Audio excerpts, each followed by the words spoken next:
पिछले दिनों राजस्थान के पूर्व मुख्यमंत्री अशोक गहलोत जी ने 100 मीटर के दायरे में माइनिंग की अनुमति के विषय के ऊपर ट्वीट करके इस न्यायिक प्रक्रिया के विषय को राजनीतिक चर्चा का विषय बनाने का काम किया। मुझे बड़ा आश्चर्य होता है कि खुद गहलोत जी ने 2002 में जब वो मुख्यमंत्री थे, उनकी सरकार थी, तब इस विषय के ऊपर सहमति देने का काम किया था। आज उसी विषय को वो फिर एक बार खड़ा करके ठंडे पानी में पत्थर मार करके उछालने का काम कर रहे हैं। हम सब जानते हैं कि वर्तमान केंद्र की सरकार और राजस्थान की सरकार, उन्होंने लगातार अरावली के क्षेत्र को प्रोटेक्शन के लिए लगातार काम किए।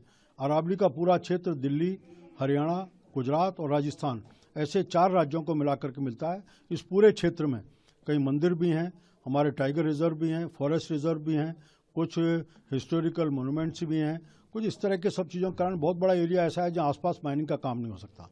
कुल मिला के सब देखें तो मुझे मोटा मोटा ध्यान आता है कि लगभग 98% एरिया ऐसा है जिसमें किसी प्रकार का माइनिंग नहीं हो सकता। सुप्रीम कोर्ट ने जिस विषय को लेकर के अशोक गहलोत जी ने ट्वीट किया, सुप्रीम कोर्ट ने किसी प्रकार का आदेश अभी तक नहीं दिया है। केंद्र सरकार को इस विषय को लेकर के एक विस्तृत कार्य योजना बना करके पेश करने का है। उससे पहले इस प्रकार के विषय को खड़ा करके राजनीति करने का किसी प्रकार का स्थान नहीं।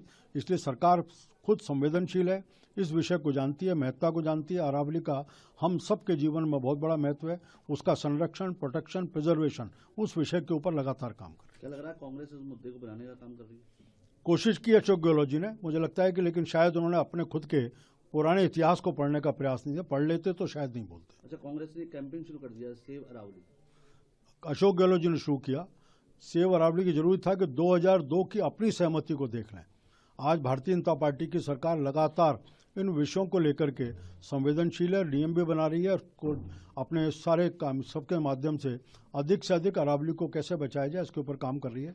जैसे मैंने बताया कि लगभग 98% एरा है, इसमें किसी प्रकार का माइनिंग नहीं हो सकता। इसलिए 100% का विषय को सुप्रीम कोर्ट के ऊपर पूरी कार्ययोजना बनाने को केंद्र सरकार का है। जब तक वो कार्ययोजना नहीं आए, सुप्रीम कोर्ट नहीं का है, तब तक इस विषय के ऊपर किसी प्रकार के प्रिजम्पशंस लेना, मुझे लगता है, यह अतिशयोक्ति होगी और हमारे लिए ठीक नहीं रहेगा।